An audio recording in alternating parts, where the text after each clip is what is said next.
नमस्कार, मैं मनोज सुराजी और जंतर मंतर पर अभी मैं उपस्थित हूँ। पीछे कॉकरोच जनता पार्टी का धरना चल रहा है और लगातार जैसा कि धरना चल ही रहा था, सोनम वांगचुक आए और सोनम वांगचुक ने कल भूख हड़ताल शुरू की।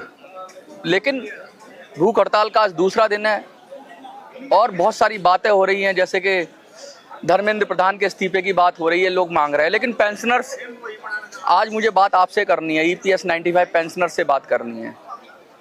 मैं आपसे एक बात करना चाहता हूं कि बहुत सारे लोग कह रहे थे वो प्लान कहाँ है जो आपने बताया नहीं अभी तक। मनोज भाई, बहुत सारे मेरे पास फ़ोन आए, बहुत सारे बड़े बड़े नेताओं ने भी मुझ पे फ़ोन किए और वो बात करना चाह रहे हैं कि कुछ नया करना चाहिए, कुछ ऐसा करना चाहिए जिससे कि पेंशनर्स को उनका हक और अधिकार मिले। जिस तरह देखा हमने जंतर मंतर पे कितना बड़ा प्रोटेस्ट हो रहा है, लगातार कंटिन्यू चल रहा है, दिन रात प्रोटेस्ट चल रहा है। तो ऐसा क्यों ना पेंशनर के साथ हो जाए।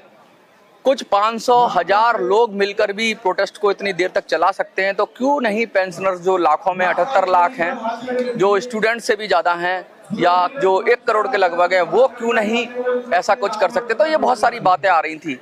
लेकिन अब बहुत दिन से आपके साथ वीडियो नहीं बनाई थी, क्योंकि मैंने ये कहा था कि जिस दिन 1 लाख सब्सक्राइबर होंगे उस दिन मैं आपसे बात करूंगा और आपके साथ प्लान शेयर करूंगा। प्लान तो है और उसको और बेहतर करता जा रहा हूं धीरे धीरे, और ये सीख रहा हूं जंतर मंतर पे जिस तरह का प्रोटेस्ट चल रहा है। ये भी हमारे लिए एक लेसन है कि कैसे हमें आगे बढ़ना है।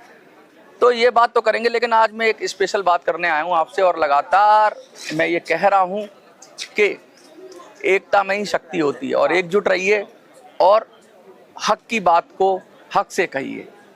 तो चलिए विधिवत शुरू करते हैं। देखिए, धरने, तरह तरह के धरने हो रहे हैं भारत के अंदर। कोई धरना होता है 1 दिन में, कोई धरना होता है 3 घंटे में, कोई धरना होता है सरकार को मनाने के लिए, कोई धरना होता है संघर्ष के लिए। लेकिन अपनी बात रखने के लिए देश में, लोकतंत्र में आज़ादी है हमें प्रोटेस्ट करने की, और आज जंतर मंतर पर वो दिख भी रहा है।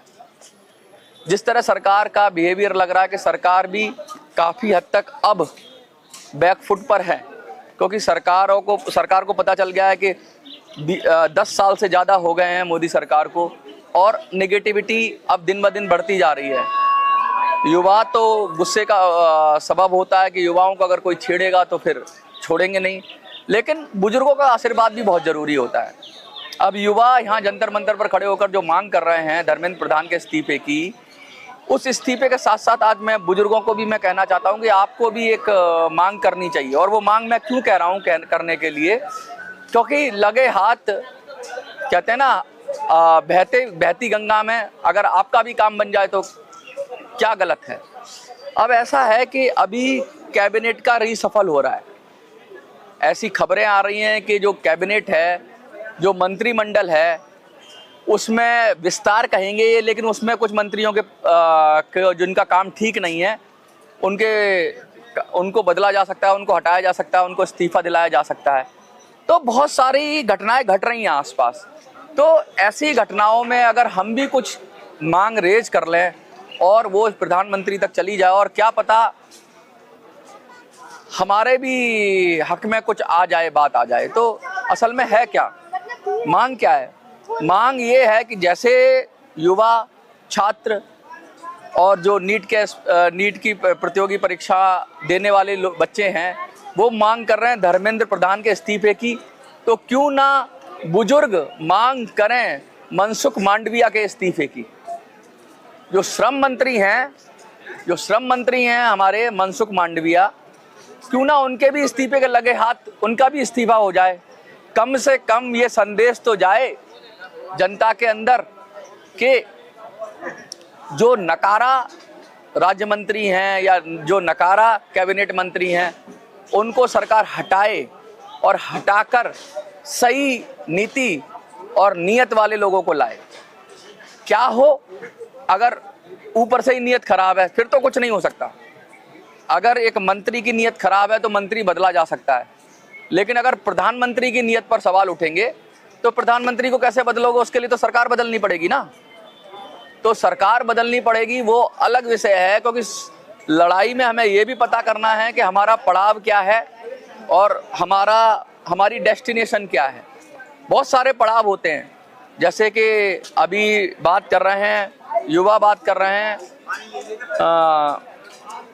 आपके धर्मेंद्र प्रधान के इस्तीफे की, तो क्यों ना बुजुर्ग बात करें मनसुख मांडविया के इस्तीफे की। तो एक तरह से आपकी लड़ाई को एक नया बल मिलेगा। अगर इस कारण से कि पेंशन नहीं बढ़ी है, पेंशनर्स को उनका हक नहीं मिला है, इस कारण से मनसुख मांडविया का इस्तीफा हो गया या उनका विभाग बदला गया, तो एटलीस्ट इस मुद्दे को थोड़ा बल मिलेगा। मैं ये नहीं कहता कि इससे मुद्दा सॉल्व हो जाएगा, लेकिन हाँ, हमें मांग तो करनी चाहिए और युवाओं की आवाज़ में आवाज़ बुजुर्गों को मिलानी चाहिए। तो आप सबसे मैंने ये वीडियो बनाई है, आप सबसे मैं कहना चाहता हूँ कि आप भी लिख दीजिए कि मनसुख मांडविया इस्तीफा दो, क्योंकि युवा तो धर्मेंद्र प्रधान का इस्तीफा मांग रहे हैं, लेकिन जंतर मंतर पर युवाओं के बीच बैठकर मैं आज बुजुर्गों से कह रहा हूँ कि बुजुर्ग लोग आप भी साथ आ जाओ और आप कहो कि अगर शिक्षा मंत्री का इस्तीफा हो रहा है तो साथ साथ श्रम मंत्री का भी इस्तीफा ले लो, क्योंकि श्रम मंत्री ने जो नए लेबर कोड बनाए या बहुत सारी चीज़ें बनाई, तो उसमें भी वो या श्रम मंत्री ही कहेंगे बनाती तो सरकार है, नीति निर्धारक तत्व सरकार के, बहुत सारी सरकार से डिस्कस होता है, कैबिनेट पूरी जिम्मेवार होती है। लेकिन फिर भी जैसे धर्मेंद्र प्रधान का इस्तीफा की बात की जा रही है जोर शोर से, आज जंतर मंतर पर बैठकर मैं मनोज स्वराजी बुजुर्गों से ये कहता हूं कि वो कमेंट में लिखें कि मनसुख मांडविया जी इस्तीफा दो, और कहीं अगले आने वाले आज या कल या परसों 2-3 दिनों के अंदर कैबिनेट में अगर ये फेरबदल होता है तो ये सकारात्मक संकेत होगा आपके मुद्दे के लिए, और आपके अपने घर से बैठकर ही एक आंदोलन हो जाएगा। छात्र तो कर ही रहे हैं, बहुत सारे बुजुर्ग भी यहाँ आ रहे हैं, अलग अलग किसान आ रहे हैं, बहुत सारे लोग आ रहे हैं, लेकिन अगर आपने इस आंदोलन में, कॉकरोच जनता पार्टी वाले आंदोलन में बुजुर्गों ने ये कहकर समर्थन कर दिया कि भैया लगे हाथ मनसुख मांडविया को भी रफा दफा करो, तो फिर समझ लो कि सोने पे सुहागा हो जाएगा। और मैं चाहता हूं कि अब बदलाव की घड़ी है। बदलाव ऐसा होता है कि कुछ लोग बदलाव करते हैं और उनको तो अधिकार मिल जाता है, लेकिन कुछ लोग जो लगातार लड़ते रहते हैं, अगर वो उस पोजीशन पे ना खड़े हों, उस जगह पे ना खड़े हों, तो वो शायद महरूम रह जाएं, वो शायद इस चीज़ को हासिल ना कर पाएँ जो चीज़ इस आंदोलन से मिल सकती है। अगर इस आंदोलन से किसी का इस्तीफा हो सकता है, कुछ सुधार हो सकता है शिक्षा व्यवस्था में, तो क्यों ना हो कि इस आंदोलन से श्रम मंत्रालय में भी सुधार हो जाए, उसकी भी पॉलिसी में सुधार हो जाए, EPS 95 पेंशनर्स का भला हो जाए, क्यों नहीं हो सकता। इसलिए मैं आपसे कह रहा हूं कि आप कमेंट में लिखो और हजारों लोगों को शेयर करो, और ये बात अलग अलग मन से कोई छोटे नेता हैं वो इस पर वीडियो बनाएं, इस पर रील बनाएं। जो लोग कंटेंट क्रिएटर हैं मैं उनसे भी अपील करूंगा जो EPS की लगातार खबरें दिखाते हैं, लेकिन ज़्यादातर तो आपको पता ही है कि झूठी सूठी खबरें दिखाते हैं। तो मैं कह रहा हूँ ऐसी भी खबरें आप बता सकते हो, ऐसी भी खबरें आप बना सकते हो, इससे भी लोग देखेंगे, और जितना लोग देखेंगे उतना मुद्दा बढ़ेगा। तो मैं सब यूट्यूबर से, कंटेंट क्रिएटर से अपील करता हूँ कि वो धर्मेंद्र प्रधान के साथ साथ मनसुख मांडविया का भी इस्तीफा मांग लें, तो युवाओं के साथ बुजुर्गों का भी भला हो जाएगा। आंदोलन तो हो ही रहा है सरकार की नीति के और नियत के खिलाफ, आंदोलन तो हो ही रहा है सरकार की पॉलिसी के खिलाफ, आंदोलन तो हो ही रहा है सरकार की नीति, सरकार की तानाशाही के खिलाफ। तो युवाओं के साथ अब बुजुर्गों को भी हाथ मिला लेना चाहिए।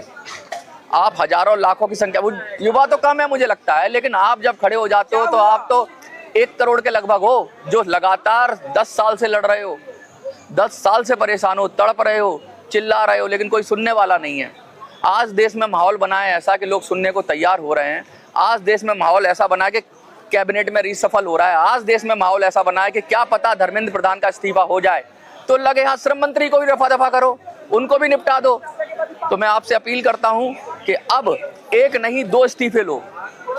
युवा तो ले ही रहे हैं अपना इस्तीफा, अब बुजुर्ग भी अपना इस्तीफा ले और श्रम मंत्री से ले, मजदूर भी अपना इस्तीफा ले और श्रम मंत्री से ले, और फिर जो पॉलिसी में जो लैप्सेस हैं, पॉलिसी में जो कमी है, उसको दूर किया जाए और फिर एक नई सुबह आए, बुजुर्गों को पेंशन मिले। लेकिन मैं फिर कहता हूँ ये एक पड़ाव है, ये नहीं कि अगर वो इस्तीफा नहीं दिया तो हमारी लड़ाई बंद हो जाएगी। हम एक लड़ाई से पहले, अपनी योजना आने से पहले, अपने 1 लाख सब्सक्राइबर होने से पहले हमारे पास एक मजबूत योजना है, प्लान है। एक चीज़ इस ट्राई करने की कोशिश करते हैं कि क्या पता ये भी साथ में चल जाए, श्रम मंत्री के खिलाफ भी वो चल जाए, एक तरह का लहर चल जाए। और ये लहर चलाना जिम्मेवारी आपकी है। आप वीडियोस को शेयर करोगे, आप वीडियो जो देखने वाले हैं वो वीडियो को शेयर करें, कमेंट करें कि श्रम मंत्री इस्तीफा दो, मनसुख मांडविया इस्तीफा दो। और जो कंटेंट क्रिएट करने वाले हैं, ईपीएस पे बहुत सारे लोग हैं जो कंटेंट बना रहे हैं, उनसे अपील करूंगा कि वो भी इस कैंपेन को चलाएं कि श्रम मंत्री मनसुख मांडविया इस्तीफा दें। बार बार ये दोहरा रहा हूँ। और जब तक कॉकरोच आंदोलन का कुछ ना कुछ, कॉकरोच जनता पार्टी के आंदोलन का कुछ ना कुछ सोल्यूशन निकल रहा है, निकलेगा, उम्मीद है सफल। तो 2-3 दिन में अगर इन्होंने आपने ये चलाया तो क्या पता आपका भी मुद्दा, इनके हाथ लगे हाथ आपका भी मुद्दा हाईलाइट हो जाए, क्योंकि देश में असंतोष तो है। आपको क्या लगता है? कमेंट में लिखिए, देखते रहिए।